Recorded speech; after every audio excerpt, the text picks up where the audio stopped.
When Codemasters invited me to Alton Park racetrack in the sunny north of England to get my hands on over 35 different racing classes, I thought all my Christmases had come at once. But then they told me it was all going to be on a computer game.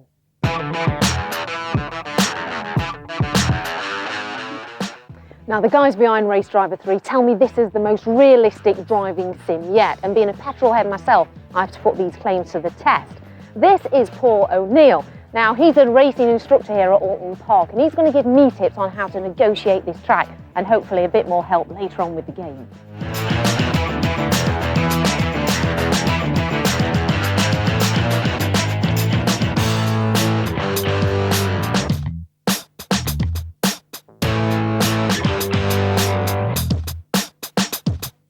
Now, I've had my lesson on how to drive like a professional. I think it's time I test my skills in Race Driver 3.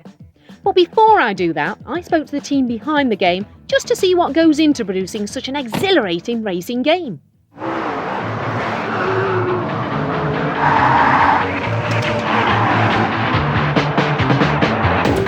It's totally about the driving experience. It's the ultimate racing game. More motorsports than any other type of racing game on the market. It's about as close as you can get to the feel of being a real racing driver without having to risk your life on the track.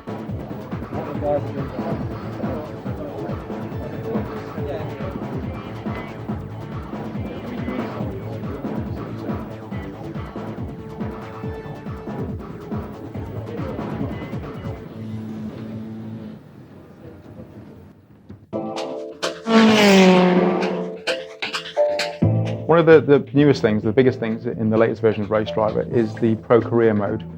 This lets you choose from one of 6 different racing disciplines. Oval racing split out, GT racing, touring cars split out. More cars, we've got more tracks, we've got more championships. Going to monster trucks and you're there and you're wheeling from the start line, and that experience is worth more than trying 7 different types of day. It includes qualifying sessions, it includes flags, it includes, if you cut a corner you can get disqualified, so it has much more of a motorsport feel than the other previous games.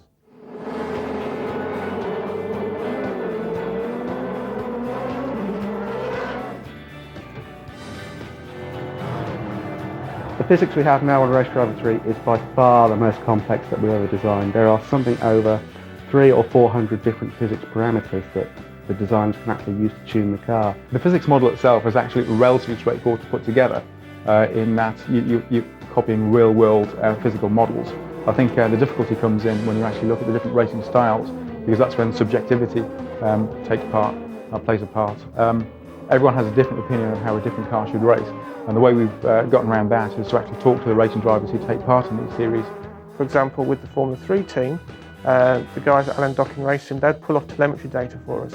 So the car would be there with them at Silverstone, the car would come into the pits, they'd plug a laptop into the car, and they would pull off the telemetry data for us, so that when we go back to the studio and we race the Formula 3 car around the track, we can compare our own telemetry data to the telemetry data of the actual race car.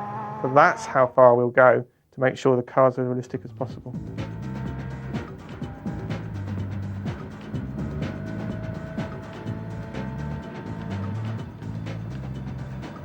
There's a danger that TOCA could be seen as quite hardcore, you know, very sim, but this one, it's a lot of fun. It's racing, it's about the realism, it's about the racing. We've got this differentiation between sim and pro simulation mechanics.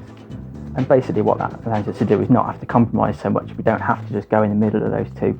We can try and aim to please both separately. The Pro Sim are exact real-world variables and settings that you find in a real racing car, but because of that, they can be quite difficult to drive. You have to put in a long time to actually get the standard to drive those cars. Whereas the sim physics settings are what the casual gamer can select to make them feel like a racing driver. So we just add a few traction control things and other elements to make those cars easy to handle, but still make them exciting and feel like they're a real racing driver. It doesn't matter if you don't watch motor racing every weekend. It doesn't matter if you don't know what the difference between understeer and oversteer is. None of those things matter in the game. What does matter is that we present the game in a light that's friendly to the player.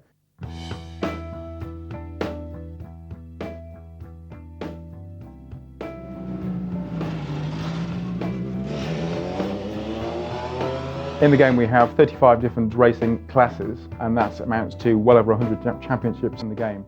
We've got also over 100 different circuits, lots of variety there. So again, whatever you like in the racing world you can find. It is a huge game. We've got classic cars, so everything from 1930s Grand Prix cars. Big license for us this time is the BMW F1 team, which we've managed to incorporate. So we have not only their car from this season's F1, but also classics from them. Damon Hill's championship winning cars in there as well from the 90s. Some of the off-road stuff is particularly exciting. Monster trucks are huge fun. Take off too quick, they're going to wheelie away. They're a lot of fun. A lot of other new off-road content as well with sprint cars. The vast majority of cars we've got for this game are race spec cars. So what we've done is we've taken licenses from championships or from teams and licensed the actual race spec car as opposed to the road cars. A lot of other driving games you get to drive road cars on tracks, but in Race Driver 3 you're actually racing fully race prepared cars on racetracks.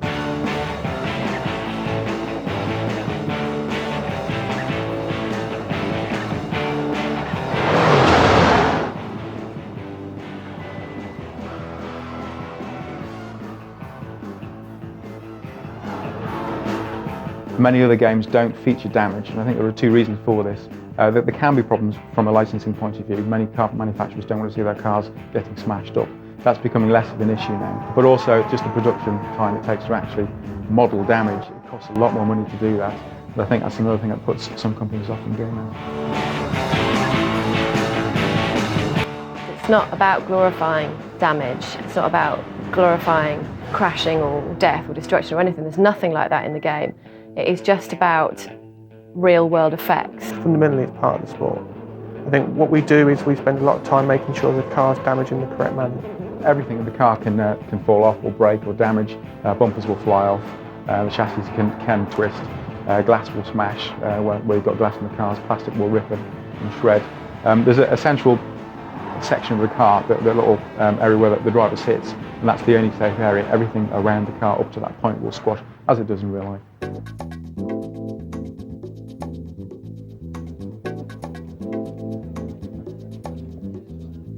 The car will bend and crumple if you're going to hit a wall at 100 miles an hour, but different cars behave in different ways. If you take an open wheel car like an F1 car, for example, you know that the suspension is the weak point on that car. It doesn't take much to break that off, and these are the kind of things that we're simulating. Our damage model itself has again changed and adapted over time to as new powerful platforms come in, we've used that power in clever ways. But it's still the basic system, which is very much like you'll see in a crash test facility. Finite element modelling. It's where a car is broken down into as many small points as possible. and they reflect the material types that you've got in the cars, like plastic and metal and the chassis and so forth. So when a car collides, all of those are like little mini springs and they'll affect each other. And if you get the weightings right, you can get your damage modelling looking as close to the real world as possible. When you're playing the game, obviously because it's about motorsport, you soon quickly realise it's best not to drive into the back of someone and to drive in a correct manner. So the game effectively punishes the player for driving recklessly.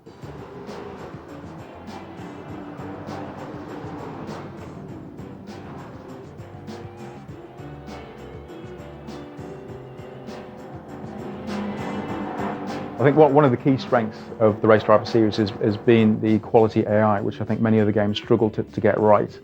Getting cars racing with the human player, allowing for his mistakes, but racing well is actually a very tough thing to do. And again, this is one of the areas that we've adapted and built and worked on over the last 8 years.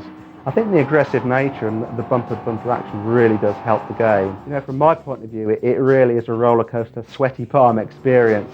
When you're starting in the middle of the grid or the back of the grid, you know you've got that pack of cars ahead of you. They're all tight. You're working your way through the field, lap by lap. And then if you can get your way to the front, it's even more intense because you know you've got those guys right behind you on your back, and it's just edge of the seat all the time. If you're going round a corner and you're leaning on that other driver to get you round, and you see them being forced to run wide, I mean it's a real sense of satisfaction doing that. We've watched hours and hours and hours of DVDs of watching the type of racing and the characteristics of that type of racing. So when you're playing the game, when you're racing touring cars, you're going to see a lot of bumper, very close action, cars rubbing up against each other all the time. In open wheel racing, because the cars are much more fragile, the drivers always have to keep that little bit of distance between themselves, and that's completely reflected in the game. So with all the different types of racing in the game, there's also a wide range of different types of AI and close racing as well. 21 cars on track and all action, skids and slides and sparks and smoke, and it's all really fun. It's really exciting and really exhilarating.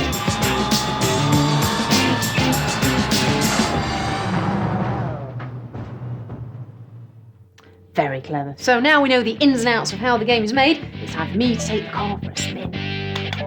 Come on.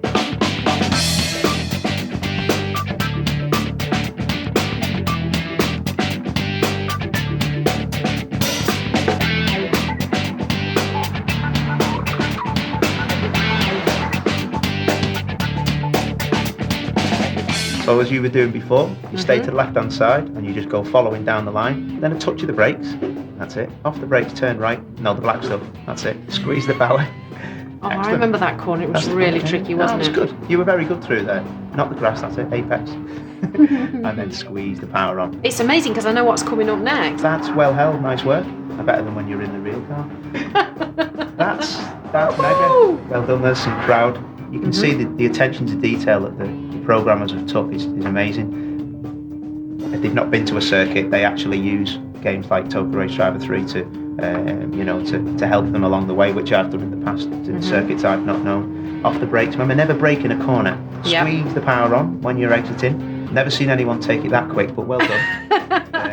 That's great, well done. Same again. Now you're driving like a proper racing driver because you're using a bit of the grass, a bit more than usual people would, but you're using a bit, so that's good.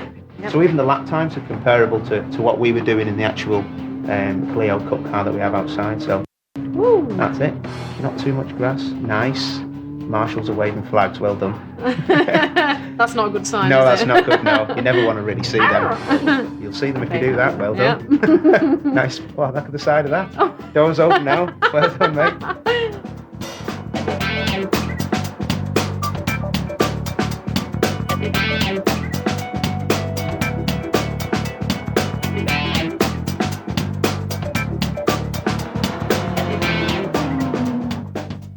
Now, after my perfect performance behind the wheel of Race Driver 3, I think the professional world of racing is calling me. I reckon once more around the track should do it.